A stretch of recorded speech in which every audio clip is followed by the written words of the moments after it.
mula sa multi-million views sa mga clips na hindi lang nagpatawa, Hindi po flood control, birth control po.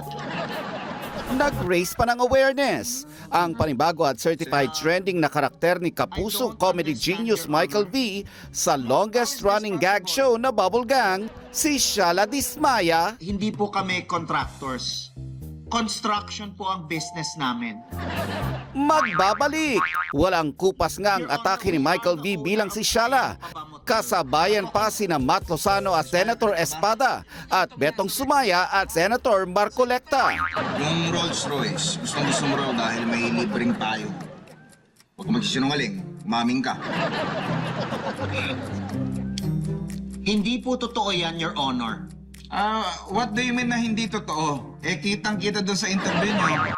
This coming Sunday, level up ang kulit dahil not only is Shala coming back, may makakasama rin siya sa kanyang next na hearing. Ipinakikilala, Corny Dismaya at Senator Tolpo. May isa pang bibida. Sa lahat na nakaupo, subukan nyo naman tumayo. Para meow, meow, meow, meow.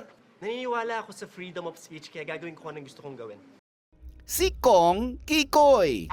Expect triple trouble, more than triple tawanan, at mga pasabog sa Bubble Gang. Hindi po ako galit. Dismayado lang.